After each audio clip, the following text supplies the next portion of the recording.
Welcome to Sexuality. Why is it always about sex? From the Rainbow Diversity Institute. We're a Black-owned company that assists in developing comprehensive diversity training strategies for individuals and corporations alike.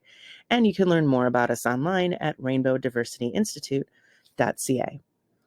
One of the questions we get a lot when we're doing education and outreach around sexual orientation is, why is it necessary to always make things so sexual? Why do pride movements have to be so graphic? Why does everything have to be so in your face about sex when it comes to gay rights or LGBTQ rights or queer rights? Well, to that, a queer person might say, we could ask you straight people the same thing. For us, it's usually about politics, not so much about being erotic. Let's dive into this a little further and see what that means.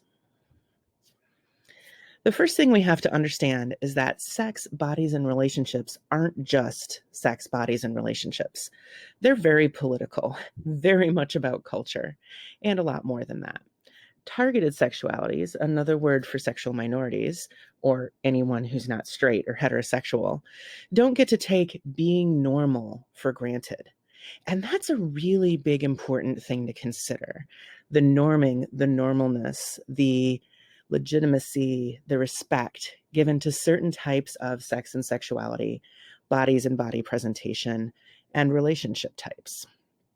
So when you're normal, you get to be in a world that was made for you, that respects you, that makes some pretty accurate guesses about who you are, and doesn't find you distasteful for doing and feeling the same things as other people, but not in a straight way.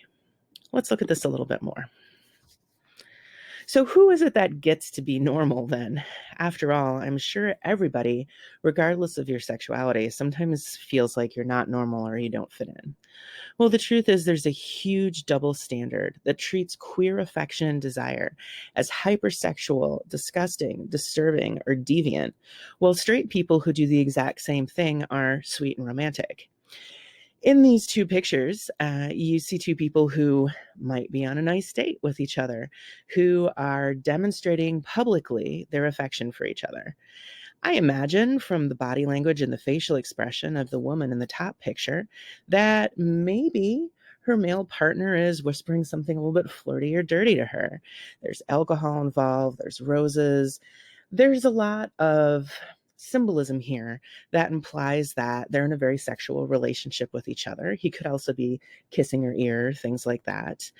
She has a lot of skin showing. He doesn't in this particular picture. In the picture below, there's two men kissing each other, and they're both wearing rainbow color bandanas on their head. We can tell that they're probably gay. They are, as far as we know, appropriately clothed as men. They don't seem to be wearing shirts, but that's legal. And so they're exchanging affection. Their eyes are closed, they're kissing each other, and they're in an embrace. It was really hard to find pictures like the one on the bottom for these slides. The pictures like the ones on the top were really easy to find. In fact, I found the one on the top by looking up romantic. And in order to find the one on the bottom, I had to look up the word gay, because romantic didn't have anybody other than heterosexually paired people in the pictures. The top picture could very easily be a really sexy date. The bottom picture could also be a sexy date. But the picture on the bottom is going to be a lot more controversial, maybe banned or illegal in many places in the world, and is likely to raise more eyebrows and draw concern for people. Whereas the picture on the top looks like relationship goals for a lot of folks. This is an example of how affection and desire for queer people is hypersexualized and seen as disgusting, disturbing, or too in your face, whereas the people who are in public in the top picture are seen as sweet and wonderful. Another aspect is the picture in the bottom. If you look closely, there's a lot of rainbows. They're probably at a pride event that was designed specifically for queer people. And even so, they'll be seen as inappropriate in that picture. Whereas the couple in the top look like they're at a restaurant. There could be people of any sexual orientation there, and yet they feel just fine showing off their heterosexuality. This is an example of heterosupremacy. Yeah, we're going there. We're using the word supremacy.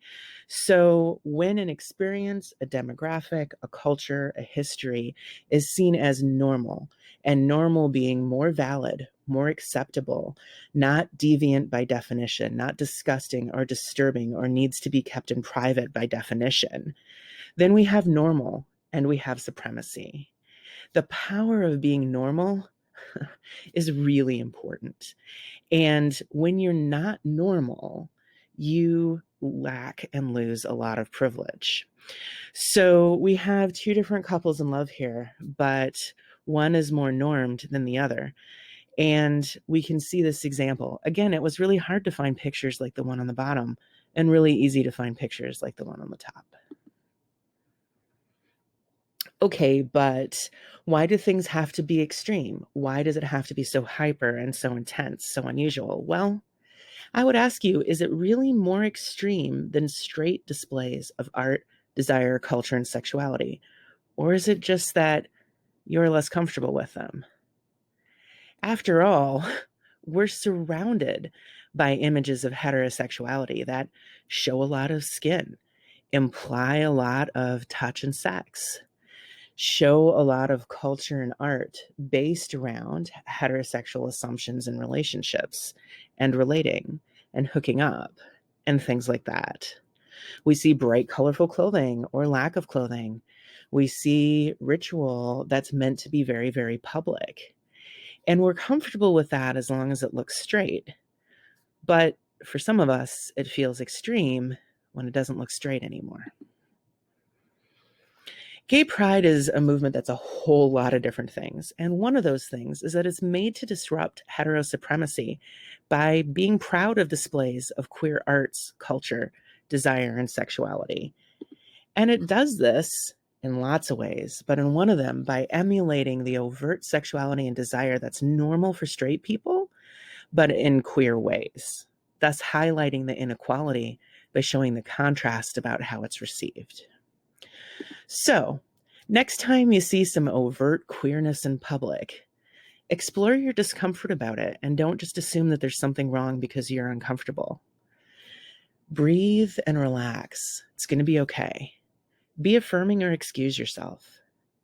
Recognize the history and politics of what's happening. And remember the tremendous privilege of being straight and how that's impacting the way you're experiencing seeing queerness. Thanks so much for taking the time to join us for Sexuality. Why is it always about sex? And I hope you'll come learn more about us at rainbowdiversityinstitute.ca.